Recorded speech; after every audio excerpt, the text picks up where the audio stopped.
Al-Quran disampaikan langsung oleh Allah, dia akan menjadi hudan bagi orang-orang yang bertakwa. Kita telah uraikan di pertemuan lalu bahwa hudan memiliki beberapa makna. Dia bisa berarti an-nahar, sesuatu yang terang benderang, jelas. Seperti di siang hari kita bisa mendapatkan penglihatan yang jelas karena pantulan sinar dari matahari. Ya, semua benda bisa kita bedakan, bisa kita telaah, berbeda dengan keadaan di malam hari. Maka bagi orang yang bertakwa, Al-Quran itu sangat jelas dipahami, bersumber dari Allah Subhanahu wa Ta'ala, sejelas ia berada dalam kondisi siang. Karena itu, orang bertakwa tidak pernah ragu tentang kandungan Al-Quran, tidak meragukan ia bersumber dari Allah Subhanahu wa Ta'ala. Hudan juga bisa berarti jalan keselamatan. Hudan juga bisa berarti jalan kemudahan. Hudan bisa berarti jalan kebahagiaan. Hudan bisa berarti petunjuk yang memudahkan segala urusan. Ya, karena itulah dalam Al-Quran, ketika Allah menegaskan hudan akan diberikan pada orang-orang takwa, maka sering kita temukan orang-orang yang memiliki sifat takwa akan memperoleh segala kemuliaan yang tadi disebutkan. Ketika saya katakan hudan jalan kebahagiaan, maka orang takwa dimudahkan oleh Allah untuk meraih kebahagiaan dimaksudkan. Di Quran surah kedua di ujung ayat 189 Allah berfirman, "Wattaqullaha la'allakum tuflihun." Tingkatkan takwamu kepada Allah supaya engkau bahagia.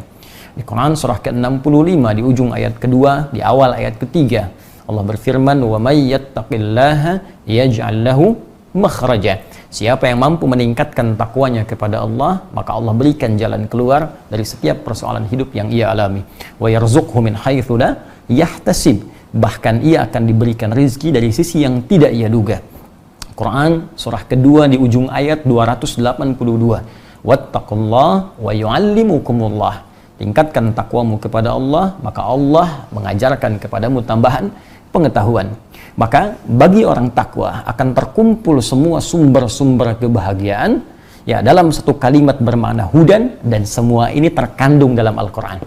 Ya, seakan-akan Allah memberikan tawaran kepada kita, jika Anda meyakini semua isi Al-Quran, maka di sana ada sumber kebahagiaan, di sana ada sumber kemudahan, di sana ada sumber segala kemuliaan, ya di sana ada sumber rizki, di sana ada sumber perlindungan. Jadi semua bentuk kemuliaan termaktub, ya, terberikan petunjuknya di dalam firman Allah yang terkumpul dalam Al-Quranul Karim.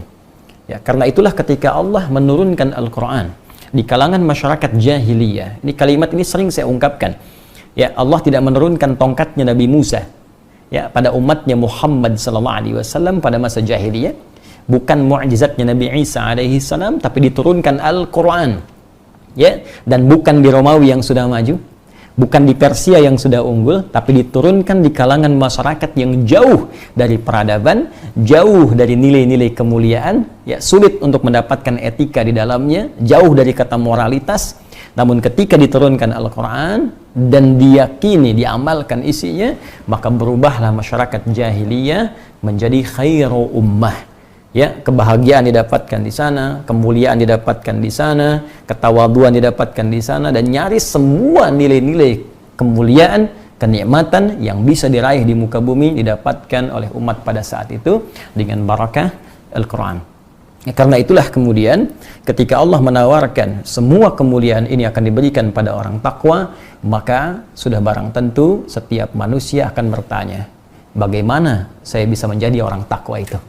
Ya, ilustrasinya begini, kalau saya sampaikan kepada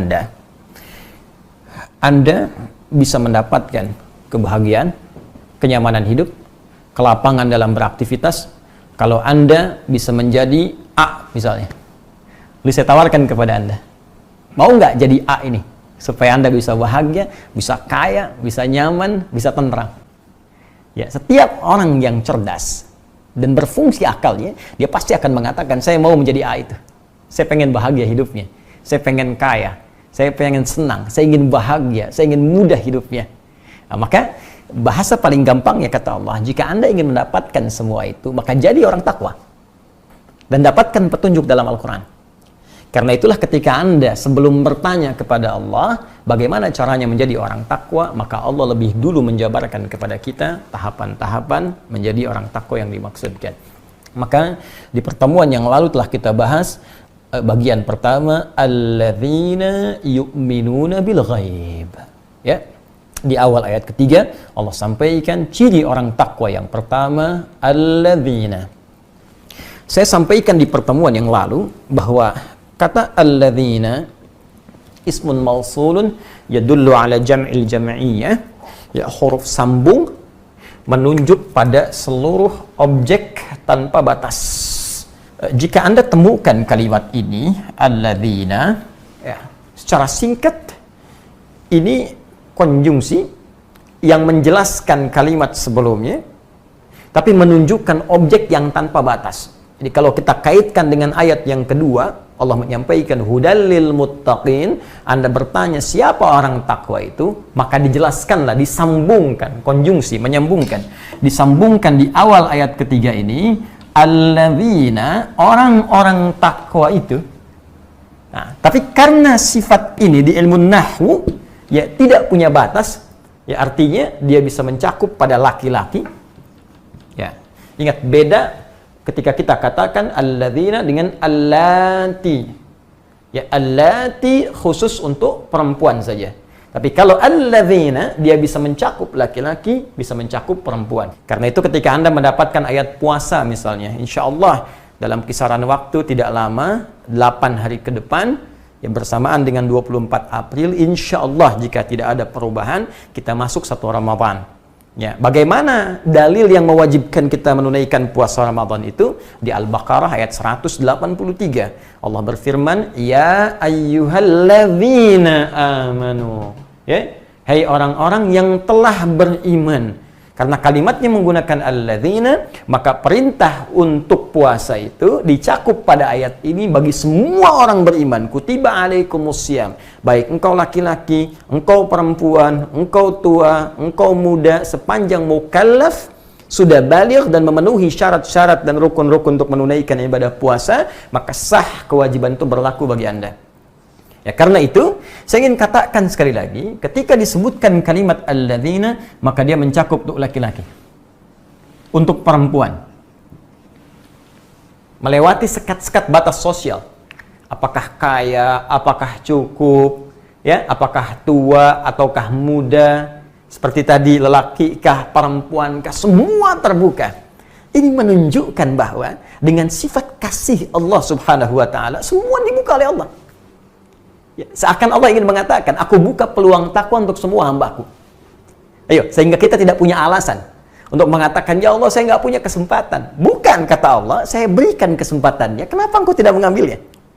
Ya, jadi di awal mula deklarasi yang Allah sampaikan lewat firman-Nya ini, kata Allah, jika Anda ingin bahagia, jika Anda ingin tenang, jika ingin mudah rezekinya, jika ingin dapatkan solusi dari setiap persoalan, jadi orang takwa, dapatkan petunjuk dalam Quran.